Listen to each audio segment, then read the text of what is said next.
some observations for your future.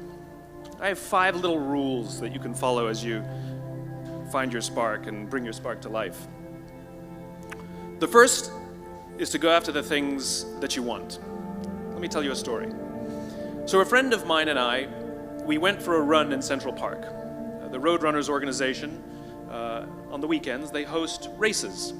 And it's very common at the end of the race, they'll have a sponsor who will give away something, apples or bagels or something. And on this particular day, when we got to the end of the run, there were some free bagels. And they had picnic tables set up, and on one side was a group of volunteers.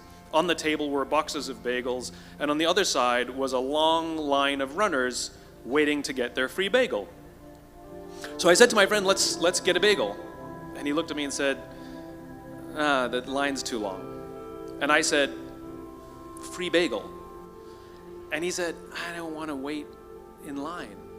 And I was like, free bagel. And he says, nah, it's too long.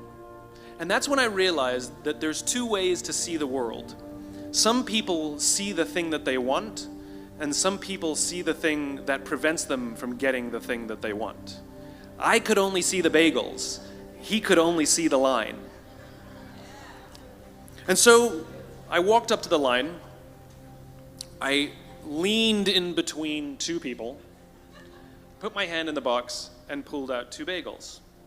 And no one got mad at me, because the rule is you can go after whatever you want. You just cannot deny anyone else to go after whatever they want. Now, I had to sacrifice choice. I didn't get to choose which bagel I got. I got whatever I pulled out, but I didn't have to wait in line. So the point is you don't have to wait in line. You don't have to do it the way everybody else has done it. You can do it your way. You can break the rules. You just can't get in the way of somebody else getting what they want. That's rule number 1. Rule number 2. I like this one. In the 18th century, there was something that spread across Europe and eventually made its way to America called puerperal fever, also known as the Black Death of childbed. Basically what was happening is women were giving birth and they would die within 48 hours after giving birth. This Black Death of childbirth was the ravage of Europe, and it got worse and worse and worse over the course of over a century. In some hospitals, it was as high as 70% of women who gave birth who would die as a result of giving birth. But this was the Renaissance. This was the time of empirical data and science, and we had thrown away things like tradition and mysticism. These were men of science. These were doctors. And these doctors and men of science wanted to study and try and find the reason for this Black Death of childbed, and so they got to work studying, and they would study the corpses of the women who had died. And in the morning they would conduct autopsies, and then in the afternoon they would go and deliver babies and finish their rounds. And it wasn't until somewhere in the mid-1800s that Dr. Oliver Wendell Holmes, father of Supreme Court Justice Oliver Wendell Holmes, realized that all of these doctors who were conducting autopsies in the morning weren't washing their hands before they delivered babies in the afternoon. And he pointed it out and said, guys, you're the problem. And they ignored him and called him crazy for 30 years. Until finally somebody realized that if they simply washed their hands, it would go away. And that's exactly what happened. When they started sterilizing their instruments and washing their hands, the Black Death of childbed disappeared. My point is, the lesson here is, sometimes you're the problem. And my point is take accountability for your actions. You can take all the credit in the world for the things that you do right, as long as you also take responsibility for the things you do wrong. It must be a balanced equation. You don't get it one way and not the other. You get to take credit when you also take accountability. That's lesson 2. Lesson 3, take care of each other. The United States Navy SEALs are perhaps the most elite warriors in the world. And one of the SEALs was asked, who makes it through the selection process? Who is able to become a SEAL?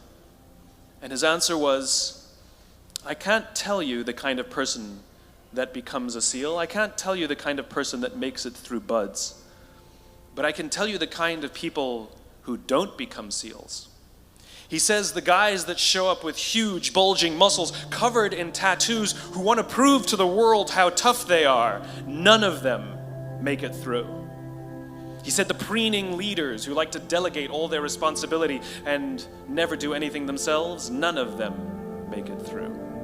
He said the star college athletes who've never really been tested to the core of their being, none of them make it through. He says some of the guys that make it through are skinny and scrawny. He said some of the guys that make it through, you will see them shivering out of fear. He says, however, all the guys that make it through, when they find themselves physically spent, emotionally spent, when they have nothing left to give physically or emotionally, somehow, some way, they are able to find the energy to dig down deep inside themselves, to find the energy to help the guy next to them. They become SEALs, he said. You want to be an elite warrior. It's not about how tough you are. It's not about how smart you are. It's not about how fast you are. If you want to be an elite warrior, you better get really, really good at helping the person to the left of you and helping the person to the right of you. Because that's how people advance in the world. The world is too dangerous and the world is too difficult for you to think that you can do these things alone. If you find your spark, I commend you. Now, who are you going to ask for help, and when are you going to accept help when it's offered? Learn that skill.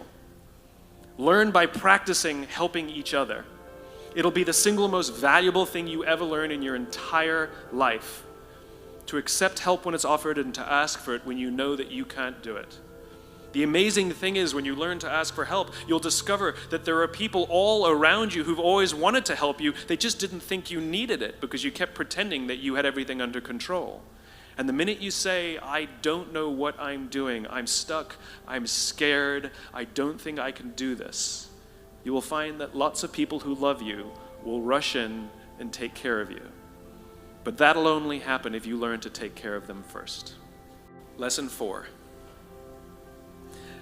Nelson Mandela is a particularly special case study in the leadership world because he is universally regarded as a great leader. You can take other personalities, and depending on the nation you go to, we have different opinions about other personalities. But Nelson Mandela, across the world, is universally regarded as a great leader. He was actually the son of a tribal chief. And he was asked one day, how did you learn to be a great leader? And he responded that he would go with his father to tribal meetings. And he remembers two things when his father would meet with other elders. One, they would always sit in a circle. And two, his father was always the last to speak. You will be told your whole life that you need to learn to listen. I would say that you need to learn to be the last to speak. I see it in boardrooms every day of the week. Even people who consider themselves good leaders, who may actually be decent leaders, will walk into a room and say, here's the problem, here's what I think, but I'm interested in your opinion, let's go around the room. It's too late. The skill to hold your opinions to yourself until everyone has spoken does two things. One, it gives everybody else the feeling that they have been heard. It gives everyone else the ability to feel that they have contributed. And two, you get the benefit of hearing what everybody else has to think before you render your opinion. The skill is really to keep your opinions to yourself. If you agree with somebody, don't nod yes. If you disagree with somebody, don't nod no. Simply sit there, take it all in, and the only thing you're allowed to do is ask questions so that you can understand what they mean and why they have the opinion that they have. You must understand from where they are speaking, why they have the opinion they have, not just what they are saying. And at the end, you will get your turn. It sounds easy, it's not. Practice being the last to speak. That's what Nelson Mandela did. Number 5, my favorite one of all. True story. There was a former Undersecretary of Defense who was invited to give a speech at a large conference, about 1,000 people. And he was standing on the stage with his cup of coffee in a styrofoam cup, giving his prepared remarks with his PowerPoint behind him. And he took a sip of his coffee and he smiled and he looked down at the coffee.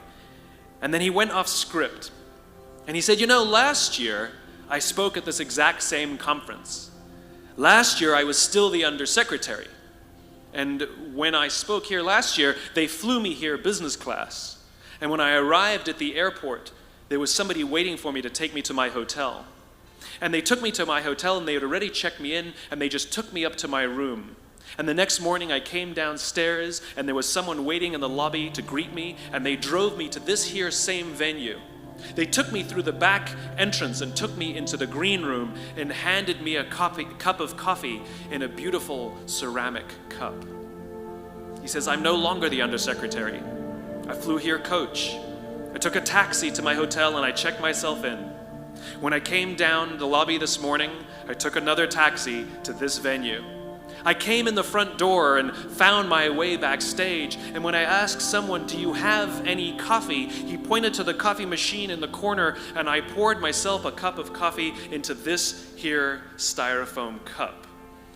He says the lesson is, the ceramic cup was never meant for me. It was meant for the position I held. I deserve a styrofoam cup. Remember this. As you gain fame, as you gain fortune, as you gain position and seniority, people will treat you better. They will hold doors open for you. They will get you a cup of tea and coffee without you even asking. They will call you sir and ma'am, and they will give you stuff.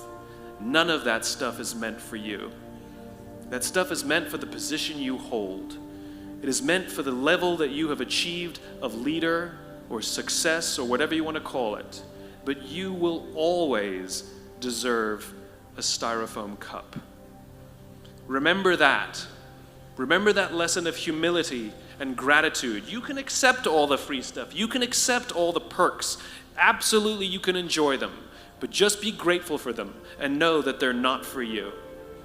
I remember getting off the Acela. I took the Acela from New York to Washington, D.C. And I got off the train like everybody else. And I was walking down the platform like everyone else, and I walked past General Norty Schwartz, who used to be the Chief of Staff of the United States Air Force, the head of the Air Force. And here I did, see a guy in a suit schlepping his own suitcase down the platform just like me. And just a couple months ago, he was flying on private jets and he had an entourage, and other people carried his luggage. But he no longer held the position. And so now he got to drag his own suitcase. And never did it sort of remind me more that none of us deserve the perks that we get. We all deserve a styrofoam cup.